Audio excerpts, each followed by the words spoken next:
రాష్ట్ర ముఖ్యమంత్రి వర్యులు శ్రీ రేవంత్ రెడ్డి గారికి, రాష్ట్ర మంత్రివర్యులు శ్రీ పొన్నం ప్రభాకర్ గారికి, శాసనసభ్యులు వినోద్ గారికి, మరో శాసనసభ్యులు వివేక్ గారికి, మరో శాసనసభ్యులు రాజ్ ఠాకూర్ గారికి, మరో శాసనసభ్యులు కోనంనేని సాంబశివరావు గారికి, మరో శాసనసభ్యులు శ్రీ పాయం వెంకటేశ్వర్లు గారికి, మరో శాసనసభ్యురాలు రాగమయ్య గారికి, మరో శాసనసభ్యుడు డాక్టర్ కవ్వంపల్లి గారికి, అట్లాగే రికగ్నైజ్ ఏఐటీసీ యూనియన్ నాయకులు సీతారామయ్య గారికి, ఐఎన్టీసీ నాయకులు జనక్ రాజ్ గారికి, సింగరేణి మన రాష్ట్ర చీఫ్ సెక్రటరీ గారు అయినటువంటి శాంతి కుమార్ గారికి, అట్లాగే సింగరేణి సిఎండి బలరాం గారికి, ముఖ్యంగా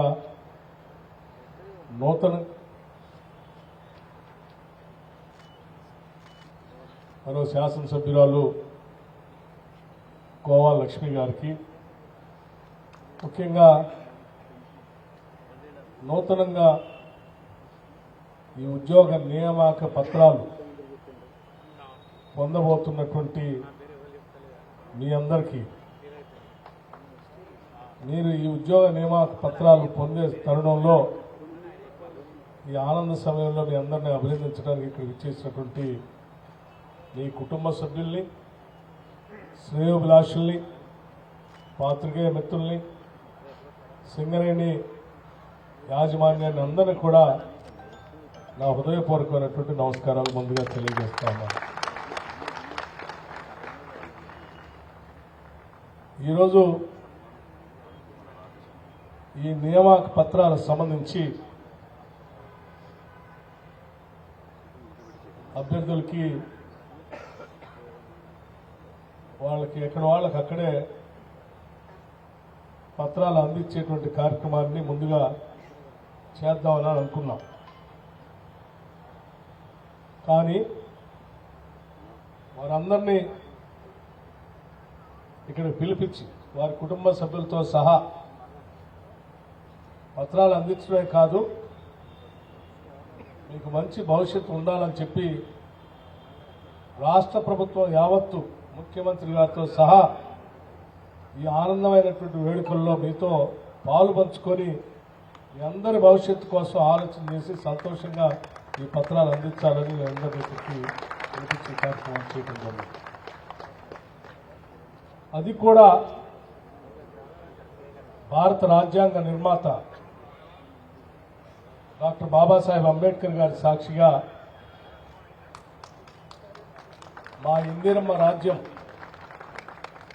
మేము ఎన్నికల కంటే ముందు ఇచ్చినటువంటి హామీ మేరకు ప్రజాప్రభుత్వాన్ని తీసుకొని వస్తాం, ఇది ప్రజల ప్రభుత్వంగానే నడుపుతామని చెప్పి మేము అనేక సందర్భాల్లో మాటిచ్చాం ఈ రాష్ట్ర ప్రజలకు మొత్తానికి.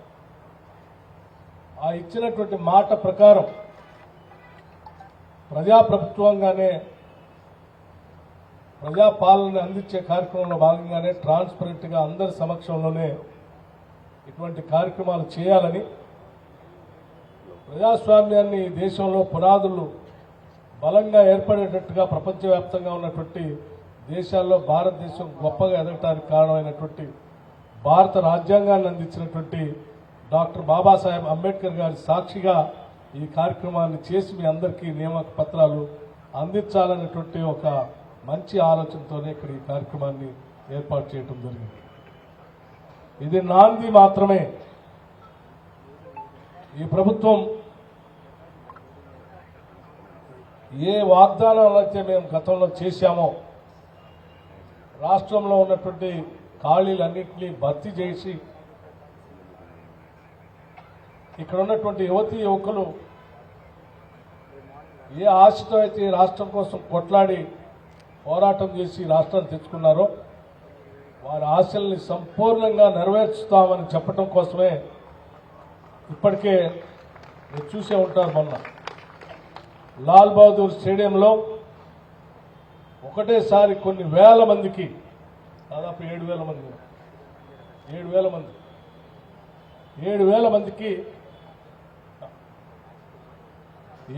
మందికి లాల్ బహదూర్ స్టేడియంలో ఒకటే రోజు సోదరిమణులందరికీ నియామక పత్రాలు అందించి ఒక గొప్ప కార్యక్రమాన్ని ఈ రాష్ట్రంలో మొదలుపెట్టాం. ఈరోజు దాదాపు 441 మందికి సింగరేణిలో ఈ ఉద్యోగ నియామక పత్రాలను అందిస్తూ మీ అందరి జీవితాల్లో వెలుగు నింపడం కోసం ఈనాటి ఈ కార్యక్రమం మొదలైందని కూడా ఈ సందర్భంగా మనం చేస్తా ఉన్నాం. దాదాపు జీతం 60,000తో మొదలయ్యేటువంటి మీ జీవితం ఈ ఉద్యోగంతో అది 2 లక్షల దాకా కూడా వెళ్లే స్థాయిలో ఉండేటువంటి ఉద్యోగాలు ఈరోజు నియామక పత్రాలు మీరు పొందుతా ఉన్నారు. సింగరేణి గని అంటే ఒకప్పుడు ఉద్యోగాల గని అనేవాడు. ఈ ప్రాంతంలో ప్రభుత్వ రంగ సంస్థ ద్వారా స్థానికులకి పెద్ద ఎత్తున ఉద్యోగ అవకాశాలు కలిగేటువంటి ఉన్నటువంటి ఏకైక ప్రభుత్వ రంగ సంస్థ సింగరేణి సంస్థ. అటువంటి సింగరేణి ఉన్నటువంటి ప్రాంతం నుంచి వచ్చినటువంటి వాడిగా ఈ సింగరేణి బాగా ఎదగాలని, ఈ సింగరేణి భవిష్యత్తులో ఈ రాష్ట్ర అభివృద్ధి కోసం కావలసినంత సహజ వనరులు అందించాలని, ఆ సహజ వనరులు అందించే కార్యక్రమంలో మీరంతా కూడా పెద్ద ఎత్తున భాగస్వాములు కావాలని చెప్పి మనస్ఫూర్తిగా కోరుకుంటూ మీ అందరికీ ఈరోజు అభినందనలు తెలియజేస్తా ఉన్నాను. మిత్రులారా, సింగరేణి కాలనీస్ తెలంగాణ రాష్ట్రానికి ఒక తలమానికం. గత ప్రభుత్వం సింగరేణి కాలనీస్ ని కేవలం వాళ్ళ రాజకీయ అవసరాల కోసం మాత్రమే వాడుకుంది. అక్కడ భావోద్వేగాలను రెచ్చగొట్టి వారికి భవిష్యత్తులో కావాల్సినటువంటి ఉద్యోగ అవకాశాలు కల్పించకుండా, వారి బిడ్డలకి భవిష్యత్తులో వచ్చేటువంటి ఉద్యోగ అవకాశాలు రాకుండా చేసేటువంటి కార్యక్రమాన్ని 10 సంవత్సరాలు చేపట్టింది. కాంగ్రెస్ పార్టీ పరంగా మేము మొదటి నుంచి చెప్పుకుంటూ వస్తా ఉన్నాం. ఒకప్పుడు 1,05,000 పైబడి ఉన్నటువంటి ఉద్యోగాలు 42,000కు కుదించబడ్డాయి. అదే గత ప్రభుత్వం అలాగే కొనసాగి ఉంటే ఆ 42,000 ఉద్యోగ అవకాశాలు చివరికి 5,000కు కూడా కుదించబడే. అదృష్టం కొద్దీ ఈ వాస్తవ విషయాలన్నీ గమనించినటువంటి సింగరేణి పరివాహక ప్రాంతంలో ఉన్నటువంటి ప్రజానికం మొత్తం కూడా మార్పు రావాలి, స్వేచ్ఛ కావాలి, ప్రజాపాలన రావాలి, ప్రజాప్రభుత్వం రావాలి, ఇందిరమ్మ రాజ్యం రావాలి అని చెప్పి పెద్ద ఎత్తున మీరందరూ కాంగ్రెస్ పార్టీని ఆస్వాదించి ఈరోజు ప్రజాప్రభుత్వం రావడానికి మూల కారకులైనటువంటి మీ అందరికి కూడా ఈ సందర్భంగా కృతజ్ఞతలు, అభినందనలు కూడా తెలియజేస్తా ఉన్నాం. ప్రతి శ్రామికుడు ఈ రాష్ట్ర అభివృద్ధి కోసం పనిచేసేటువంటి ఒక గొప్ప నాయకుడిగా మేము చూస్తాం. ప్రతి బొగ్గుగల్లో పనిచేసేటువంటి ప్రతి వ్యవస్థ ఈ రాష్ట్ర అభివృద్ధి కోసం పనిచేసేటువంటి వ్యవస్థగా మేము చూస్తాం. మీరందరూ కూడా ఈ రాష్ట్ర సంపదగా భావిస్తాం. అటువంటి సంపదనిచ్చేటువంటి మీరు మీ కుటుంబ సభ్యుల్ని, సింగరేణి సంస్థని జాగ్రత్తగా కంటికి రెప్పలాగా కాపాడుకుంటామని కూడా మీ అందరికీ మేము మాటిస్తా ఉన్నాం.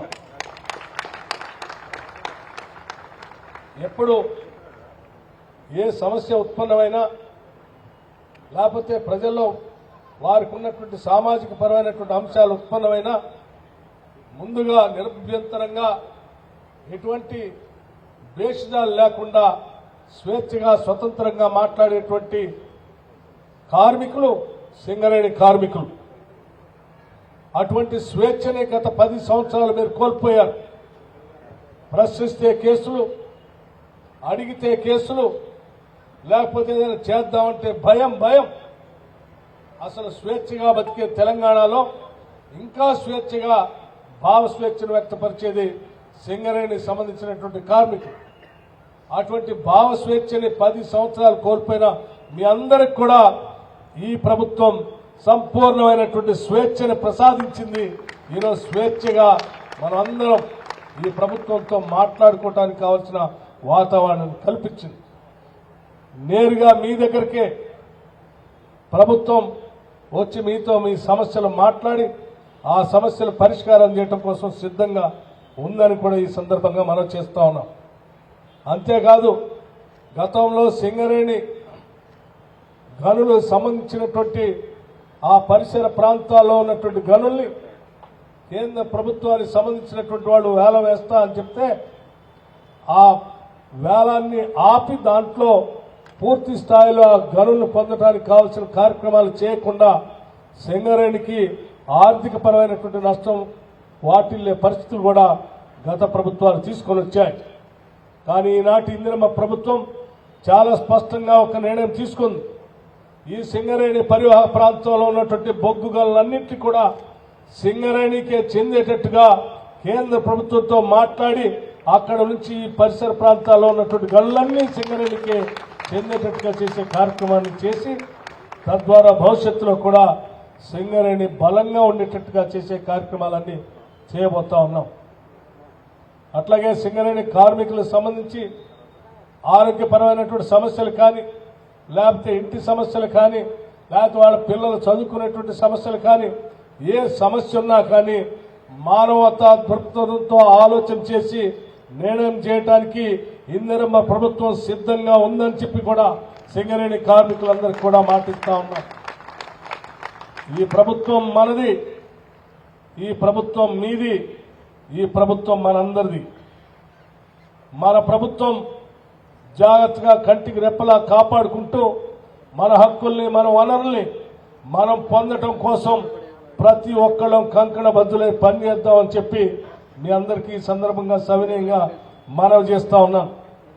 ప్రజల కోసం పనిచేసేటువంటి ఇందిరమ్మ రాజ్యాన్ని, ప్రజాప్రభుత్వాన్ని, ప్రజాపాలన అందించేటువంటి ఈ కార్యక్రమాల్ని ఇది ప్రజలకు చెందకుండా ఉండాలనేటువంటి కుయుక్తులు, కుట్రలతో కొన్ని రాజకీయ పార్టీలు చేసేటువంటి విన్యాసాలు, వాళ్ళు మాట్లాడేటువంటి వక్ర భాష్యాలు మీరు చూస్తూనే ఉన్నారు 2 నెలల నుంచి. అటువంటి వారందరితో అత్యంత జాగరూకతతో ఉండవలసిందిగా ఈ ఫ్యూడల్ వ్యవస్థను తిరిగి మళ్లీ ఈ తెలంగాణ ప్రాంతంలో రానియకుండా కట్టడి చేసే విధంగా ప్రజాప్రభుత్వాన్ని, ఇందిరమ్మ రాజ్యాన్ని, పేదల ప్రభుత్వాన్ని, కార్మికుల పక్షపాతిగా ఉండేటువంటి ఈ ప్రభుత్వాన్ని కాపాడుకుందామని, ఉద్యోగ పక్షపాతిగా ఉండేటువంటి ప్రభుత్వాన్ని కాపాడుకుందామని, ఈ వనరులన్నీ కూడా రాష్ట్రానికే ఉండాలని కోరుకునేటువంటి ఈ ప్రభుత్వం నిలబెట్టుకుందామని, ఈ సంపదంతా ప్రజలకే చెందాలి, అట్లాగే ఈ సంపద సృష్టించబడిన సంపదని ప్రజలకే పంచాలని ఆలోచన చేసే ఇందిరమ్మ రాజ్యం ఇది తెలంగాణ ప్రజల రాజ్యం, ప్రజా ప్రభుత్వం అని చెప్పి మీ అందరికీ నేను సవినయంగా మనవి చేస్తూ ఈ ఉద్యోగ నియామక పత్రాలు పొందేటువంటి మీ అందరికీ మరొక్కసారి నా హృదయపూర్వకమైనటువంటి అభినందనలు తెలియజేస్తూ మీరు మీ కుటుంబ సభ్యులు చల్లగా ఉండాలని, బాగా ఎదగాలని, ఈ సమాజంలో ఉన్నతంగా ఎదిగి తల ఎత్తుకొని ఈ సమాజ అభివృద్ధి కోసం మీ వంతు పాత్ర కూడా మీరు పోషించాలని చెప్పి నేను హృదయపూర్వకంగా కోరుకుంటూ సెలవు తీసుకుంటున్నాను. జై హింద్.